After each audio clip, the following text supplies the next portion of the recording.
watched on my calendar is Tetra. Most people know that Tetra Lounge to open their full-time location with the cannabis license badge. Last week on 4/15, they had the governor come out there and christen it. And congrats to them. We're fucking fired up for them. You know, I remember us doing episodes over in their backyard 3 years ago because it was the only place that would allow us to come puff. And so we're excited to see them make the big jump into being fully legit, where you can now bring in your own cannabis. You can, you know, they'll have food vendors, but they're starting the party tomorrow, Chris, bright and early. I think we're talking like 11 a.m. They're Holy going to be, shit. yeah, lunch at Tetra Club. Come on down. That's, what is it, Walnut Street and 32nd? So it's right. It's right next to STEM. Yeah. Yeah. So it's going to be a vibe. That's where I'm going to start my lunch sesh, but the morning sesh is where I'm going to kick it off. I'm going over to Lemonade, the Washington Street location of the Cookies brand. They only do sativa styles. So it's like a great morning buzz. Get out there, get a breakfast burrito. It's on the outskirts of Rhino, 5 Points, so you kind of backdoor your way into the neighborhood, right into Tetra. It's a perfect 1-2 punch right there. It's going to be a hell of a crowd. I'm sure, obviously, y'all know our friend Lindell White. He's a brand ambassador for Cookies. I don't know if he'll be out there, but they've got some killer brand ambassadors that are really cool people in the city and in the community. So I definitely recommend. It's going to be a hell of a party. So we're going to go Lemonade, then we're going to Tetra, and then Chris and I, this is what I'm most excited about, Chris. This may be the most fun zig when everyone else zags. We're actually teaming up with the crew from Hop Valley. So they're a beer crew. But what the best thing about Hop Valley Brewing is that they kind of have a 420 inspired kit that, you know, to play off the 420 holiday. And, you know, they're crunchy folks. A lot of same folks in our industry and in the same boat. You know, love craft beer, love cannabis. Well, we're going to the baseball game with them, Chris. We're doing the Stoned Appetit Challenge live. And what better day to do it than the day that Munchies are king? So we're going to go showcase Gringo's Tacos inside a Rocky Stadium. We're going to film Chris and I going for the 999 Stoned Appetit Challenge, where you have to eat 9 tacos, have 9 cocktails in or before 9 innings. We switched it from beers to cocktails, so you can have whatever you want. You know, we have a lot of celiac folks out there. We're in Colorado. People may be watching their figure and not want to pound 9 brew dogs. You can have 9 ciders. Also 9 beers from fucking Rocky Stadium's like $7 million. True. But so are the cocktails. So this is not necessarily a cheap venture. So that's why we're going to team up with some local companies.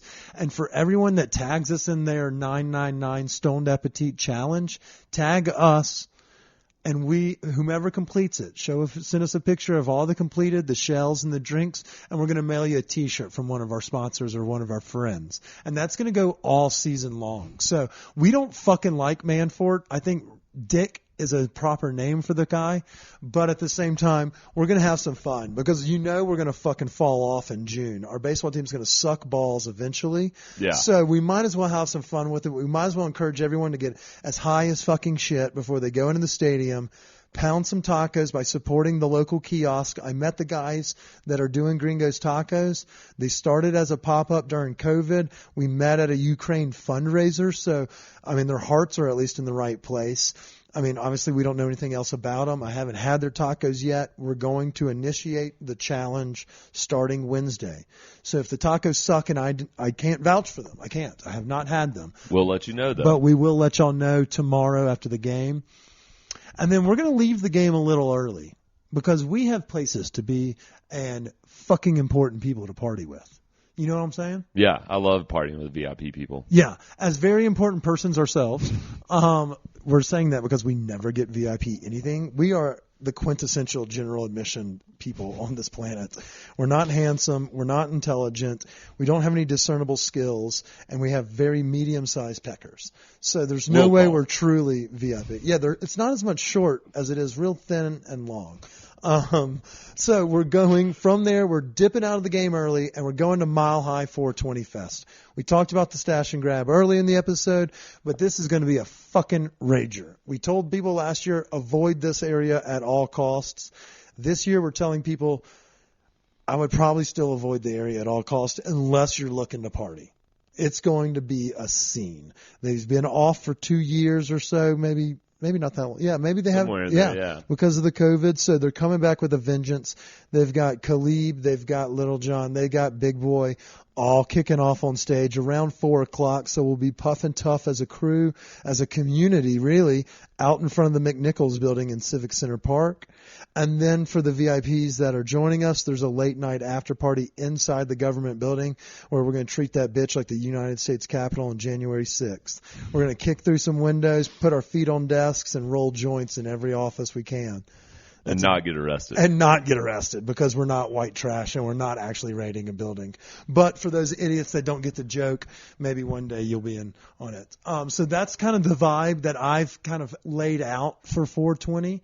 But there's still events going all that evening as well. Was there anything I missed, Chris? Well, I mean, I guess like our kind of events and things we're going to be doing is just like, I mean, you got to be ready to party. But for those people who are just kind of looking to have a more relaxed day, that same place, the coffee joint that I mentioned with the painting classes, they're doing a 420 friendly yoga session in the morning. So if people want to get out and kind of relax, you can go to this friendly yoga session and use cannabis before or during the session. But it must be vaped or electronically dabbed. So no open flame is pretty much the only rule? Yeah. That's a fucking good call. Yeah. So, I mean, somebody want to get down there, like kind of do that like late morning time. That'd be fun. And then you could parlay that into a 420 box special that Mr. Oso is doing. Yeah, I mean, honestly, I think that's a good call. That is not a bad one. I saw one food one that really got me excited, and it was Barbossa's Barbecue. They're doing their chicken wings right down the street because they're at Broadway and Fifth or whatever it is over at Bandit Oaks. So they're like a walking distance from those that are consuming responsibly at Civic Center. But Mr. Rosa is not a bad alternative, Yeah, I mean, listen to this box. You get 2 margaritas, 2 Gordo Crunches. Think Gordita Crunch from Taco Bell. And then you get 2 empanadas, a bag of barbecue chicharrones, small order of queso and guac, a big bag of tortilla chips, 2 big-ass chocolate chip cookies, for $50. That's a hell of a munchy deal. And then they've also partnered with Higher Grade Dispensary to offer 3 different boxes that come with higher grade gift cards. So you can get like pre-rolled joints and shit like that. I got you one better, Chris. This is going to have a little bit better food, but maybe not as great of a deal. And that is our friends over at Open Deli have put the Stoned Appetit's created sandwich. It's called the Watts because our buddy Amos Watts helped us create it. And, Open Deli channels chefs in our community. Yeah. But we have our elevated BLT officially on the menu. And if you buy that sandwich, Chris, it starts on 420. You get 15% off your whole order over at Lova Cannabis. And I'll do you another. If you buy weed or whatever the fuck you want from Lova Cannabis on Colfax, you get 15% off the sandwich as well. Holy shit. Yeah. Let me tell you about this sandwich. Go to one place, go back. Oh, yeah. Just dip and dip, dive, dodge, and dodge. Yeah. So the sandwich that we created, it's a little south in your mouth. We have a smoked pork belly after being brined for a day or two, and then we deep fry that bitch to get that crunch, but it also locks in that smoky flavor. So we're fried and we're smoked. Seeing the theme there? Yeah. Yeah, and then I'll do you one more. I channeled our former living together days, and I asked them to fry a green tomato like we used to do in our summer Southern Sandwich series. And so they deep fry a green tomato. And then instead of just having some basic lettuce or iceberg, they took the smoked skin from the pork belly, they mince it up, and they toss it in like a vinaigrette with the lettuce. So our B is the bacon is the pork belly that's smoked and fried. The L is the lettuce with a little bit of pork belly tossed in it. The T is a fried green tomato. And I know you would have been pissed if I didn't have mayo on the sandwich because most Southerners all agree a BLT has to have some mayo. So we have a slather of Duke's mayo, But this is where Amos got really fucking sexy with it. And you can see the video on our social page. That's where you're going to have to say abracadabra. He made a little bourbon tomato jam glaze that he squirts on top of the beast. Or on top of the meat. Sorry, I'm getting high and getting hungry. And it's fucking discounted on 420 because of our partnership that we've done it. Sounds like it's not going to lack juiciness. No, it's gonna have all the flavors that a stoner would look for. And if you're looking for a southern delicacy, go try what I call my favorite kind of sandwich. You know, a BLT, a southern delish. And it sounds like you're going to need a napkin. Yeah, a napkin and maybe a Paloma. That's why the Open Deli, their new location inside of Goosetown Tavern, is a match made in heaven. It's right there across the street from Bluebird. Caddy corner to Lova. It's a hot little corner area over there, so stop in. Our sandwich is on the menu.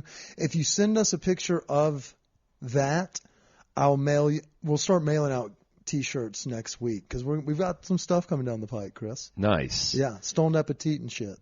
And my final thing after maybe you grab one of those sandwiches, my final 420 event for the people wanting to take it a little easy. Dazed and Confused special screening at Alamo Draft House. But the kicker is... Can you smoke inside? I do not think so. Ask for forgiveness, not permission. Exactly. The Penn State motto. Right. Go to the bathroom, puff tough, and then get back in there. But apparently what's really cool about this screening is there's they recorded, because it's the 20th year anniversary of this thing. So they recorded with Matthew McConaughey and a couple other actors via Jason Zoom. London and shit. So they're going to ask them about certain things. They'll have that during the screening, which will be kind of cool. That's sometimes one of the best parts of those behind the scenes or those movie extra credits that you used to get with the DVDs. Right. I remember we always joke about the Armageddon one. You know, Ben Affleck asking, would it be easier to teach scientists how to drill than it would be to teach oil men how to be do science things? And the director was like, shut the fuck up, Ben. And Ben telling that story while the video is playing. It's just, it's cackling funny. And if you're high, that's a great call. Yeah. So for the stoner that doesn't want to do the mass chaos that is downtown, maybe the one that lives out in the burbs, Alamo and Westminster and in Littleton are hosting that event. So that's a great find. And we would be remiss if we didn't give a shout out to our late night plans. Our friends over at Eureka Vapor, they've got a bunch of new products that are coming out on the line. You know, they've got those disposable lines with those killer cartridges and all the fun flavors that you can get in their pre-rolls. They're starting to kind of unveil them in the extracted dischargeable 300s or 500s. They're throwing a little late night. They're going to showcase a couple new flavors, Chris. And I, for one, am giddy as a schoolgirl. So, dude, I'm puffing on one of their new flavors. Which one do you want? Strawberry lemonade. Oh, that's a springtime flav. And it's really damn good. Is it? Yeah. And see, I like the whole idea behind the disposable vapes. It's great. It's one of those things if you're visiting in town or you're trying to get something to somebody, and you don't want to worry about oh fuck, I don't have this cartridge goes for this pin. It doesn't work with this one. You don't have to worry about that. They're easy to fly with as well. I know that's against the law, but we're getting to the point now where as soon as I'm not scared to go to jail and wherever I'm landing, I'm going to fly with it. I have to go to Mexico in 2 weeks or whatever, 3 weeks. I know not to bring weed down there. Yeah, I would not want to end up in jail there. No, but when I went to Paris for the Ryder Cup and Paris Fashion Week, I took 25 cartridges. What the fuck are the frogs going to do if I end up in jail there? Yeah, maybe don't do it in Russia. Yeah. Shout out to Brittany Griner. we're cheering you on. Hopefully you can get home soon. But you're right. We're in that area of we're getting brutally comfortable with flying as long as you don't go international. Yeah. I know that Germany's trying to create a wreck situation by the time we get over there in late fall or early fall, and things of that nature. What would you do if you were flying domestically and you just got caught? Would you just play I've never seen that. How do you think you would navigate that? In the plane? When I usually smoke in the plane? Is that what you're talking about? No, I mean just getting caught with cannabis, traveling through an airport or in the other community? Traveling through an airport. I would play good goodness, I didn't even realize it. Wow. And they'll just look at you and they'll probably eye roll. It's kind of like when you tried to dine and ditch and they caught you and they're like, get back to your fucking seat. That's probably what I would imagine that would be like. It'd be like,